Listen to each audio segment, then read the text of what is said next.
ولا تقولوا لمن يقتل في سبيل الله أموات بل أحياء ولكن لا تشعرون صدق الله العظيم سبحان ربك رب العزة عما يصفون وسلام على المرسلين والحمد لله رب العالمين اللهم صل على سيدنا محمد وعلى آل سيدنا محمد وبارك وسلم۔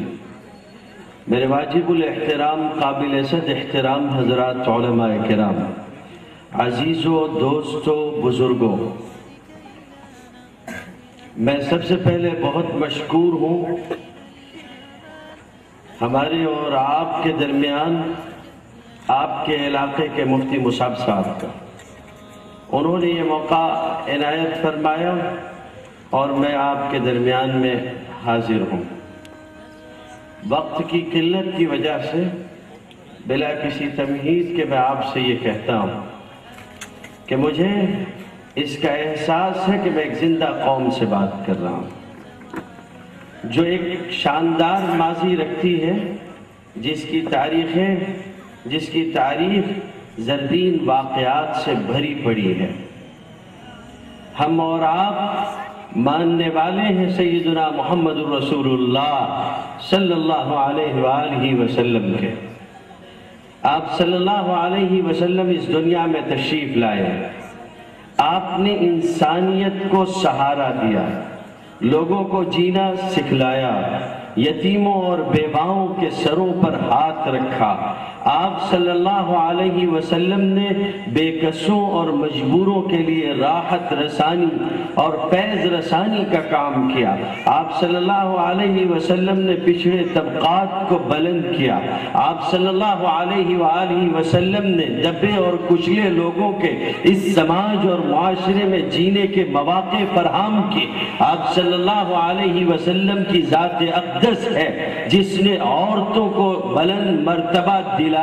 آپ صلی اللہ علیہ وسلم ہیں جن کا یہ حال تھا کہ آپ یہ فرمایا کرتے تھے کہ اگر کوئی کسی جانور کے اوپر بھی رحم کرے تو امید کی جائے گی کہ اسے جنت ملے گی۔ آپ نے واقعہ بیان فرمایا کہ ایک فاحشہ اور بدکار عورت راستے سے گزرتے ہوئے ایک جانور کو پانی پلاتی ہے، بھوکے اور پیاسے کتے کو، اللہ اس کو جنت عطا فرماتے ہیں۔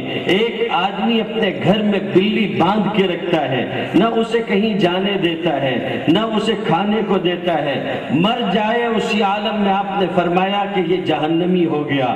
ہم اس دین کے ماننے والے ہیں جس دین کا یہ عالم ہے، جس دین کے لانے والے کا یہ عالم ہے۔ میں نہیں سمجھتا کہ کوئی بھی مسلمان اگر اسے اپنی تاریخ کا احساس ہو گیا تو وہ اس کے بعد بے حس ہوگا۔ اس لیے میرا احساس اور خیال یہ ہے کہ میں ایک زندہ قوم سے خطاب کر رہا ہوں اور بار بار میں یہ بات اپنے سننے والوں سے کہتا ہوں کہ انہیں اس کا احساس ہونا چاہیے کہ وہ کس کے ماننے والے ہیں، ان کے پاس کون سی تاریخ ہے، وہ کس انداز سے انہیں زندگی گزارنی چاہیے، وہ کن روایات کے امین ہیں، وہ کن لوگوں کی تاریخ کے پاسدار ہیں۔ ایک دو ہوں تو میں بیان کروں، سینکڑوں اور ہزاروں کی تاریخ ہمارے پاس ہے جنہوں نے اس دنیا کو دینے کا کام کیا ہے، اس دنیا سے لینے کا کام کبھی نہیں کیا۔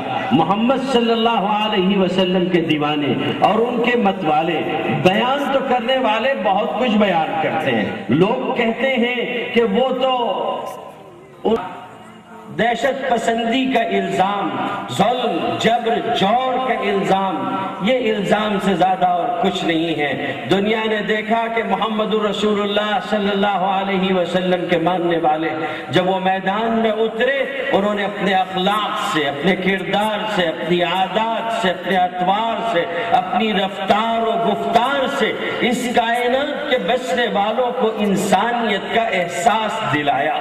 اور انہوں نے یہ کیا کہ دنیا کے اندر جینے والے سارے انسان برابر ہیں، صرف آقا ہی نہیں، آقا کے ماننے والوں کے یہاں بھی پیمانہ یہی تھا کہ الناس سواسیۃ کا اسنان المشط، سارے کے سارے انسان برابر ہیں جیسے کنگھی کے دانے برابر ہوا کرتے ہیں۔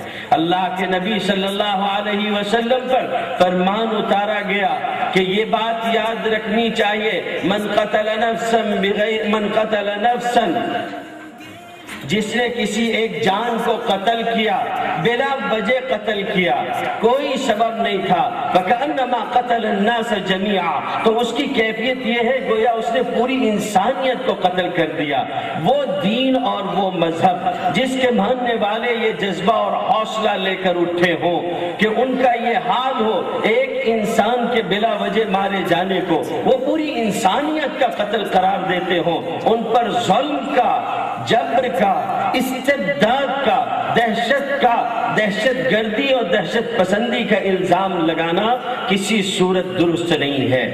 جان بوجھ کر یہ موضوع چنا گیا تھا تاکہ یہ بتلایا جا سکے کہ جہاد کے نام پر، شہداء کے نام پر یہ جو چند لوگ معاشرے کے، سماج کے اپنی سوارتھ کے خاطر، اپنے نفع اور اپنے فائدے کے خاطر یہ جو ہمارے اور اس ملک میں بسنے والے ہمارے بھائیوں کے درمیان ایک خلیج پیدا کرتے جا رہے ہیں، دوری پیدا کرتے جا رہے ہیں، یہ اس ملک کے لیے کسی طور بہتر اور درست نہیں ہے کہ کون دھوکہ دے رہا ہے، کون فریب کر رہا ہے اور حقیقت دراصل کیا ہے۔ آج دنیا نے کیا دیا، شہداء کے پیغام پر ہم گفتگو کریں گے۔ ایک نظر دیکھیے تو صحیح کہ دنیا والوں نے دنیا کو کیا دیا۔ وہ جو لوگ انسانیت کا نعرہ بلند کرتے ہیں، وہ جو لوگ ہیومن رائٹس کی بات کرتے ہیں، وہ لوگ جو ایک انسان کے حقوق کی گفتگو کرتے ہیں کہ انسان کے بھی اپنے کچھ حقوق ہوتے ہیں، ان کا پالن ہونا چاہیے، کیا وہ یہ سب کچھ کر رہے ہیں؟ قالوا انما نحن مصلحون۔ جب ان سے کہا جاتا ہے کہ زمین میں فتنہ اور فساد نہ پھیلاؤ تو کہتے ہیں ہم لوگ تو اصلاح کرنے والے لوگ ہیں۔ ایک مرتبہ ایٹمی ہتھیار استعمال کیا گیا ایک جنگ میں، دو الگ الگ مقامات پر، کتنے لوگ مارے گئے، کتنے آج تک اپاہج پیدا ہو رہے ہیں، اور کتنے ہیں جو اس دنیا سے چلے گئے، اور کتنے ہیں جو سسک سسک کے جینے پہ مجبور ہیں۔ اسے آپ کیا نام دیں گے؟ میں مسلمانوں کو کہنا چاہتا ہوں، ہم کسی کے خلاف بھڑکاتے نہیں، ہمیں اس ملک کی سالمیت اور اس ملک کے اندر امن و امان کی بقا محبوب ہے۔ ہم پسند کرتے ہیں کہ اس ملک کے اندر چین ہو، سکون ہو، سلامتی ہو، اور تاریخ نے دیکھا ہے کہ جب قربانی کی ضرورت پڑی ہماری اس قوم نے اپنی قربانیاں دی۔ اس ملک کے اندر آپ دیکھیے، میں آپ سے بات کروں گا شہداء کی اور دور اول کی، لیکن جو شہادت ہمارے علماء نے دی ہے اور جو کچھ ہم نے یہاں پر دیا ہے، کیا وہ کچھ کم ہے؟ آج شہادت کے انہی جذبات کو آپ کہتے ہیں کہ یہ جذبات غلط ہیں۔ اگر شہادت کے وہ جذبات نہ ہوتے یہ ملک آزاد نہ ہوتا، مسلمانوں کے اندر شہادت اور قربانی دینے کا وہ جذبہ نہ ہوتا تو ہزاروں پھانسی گھر آباد نہیں ہوتے، اور انگریزوں کے سامنے ایک بند اور ایک دیوار اور پشتہ کھڑا نہ کیا جا سکتا تھا۔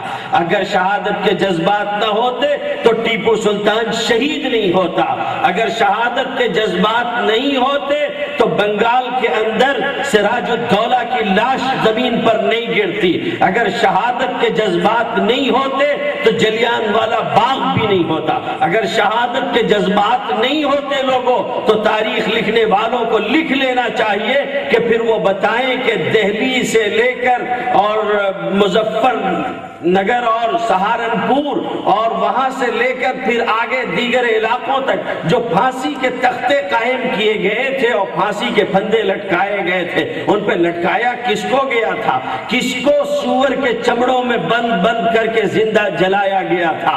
کون لوگ تھے جو دریا برد کر دیے گئے؟ ہم کل بھی قربانی دے چکے ہیں اور آج بھی قربانی دے رہے ہیں۔ آزاد ہندوستان کی تاریخ میں 50,000 سے زیادہ فسادات جھیل چکے ہیں، لیکن کبھی ہم نے اس ملک کے 2 ٹکڑے کرنے کی بات نہیں کی۔ کبھی ہم نے یہ نہیں کہا کہ ہم اس ملک کو چھوڑ کے چلے جائیں گے۔ یہ وہ جذبہ ہے، جذبہ ایمانی، جسے جذبہ شہادت سے تعبیر کیا جاتا ہے، یہ جذبہ مسلمانوں کے پاس ہے۔ جا کے کبھی پوچھئے گا شہید عبدالحمید کی قبر پر، کبھی اشفاق اللہ خان سے پوچھئے گا، یہ وہ لوگ ہیں جو بلا دیے گئے، قصے پانی نہ بنا دیے گئے۔ شہداء کا پیغام پوچھنا ہو تو ہم سے پوچھئے۔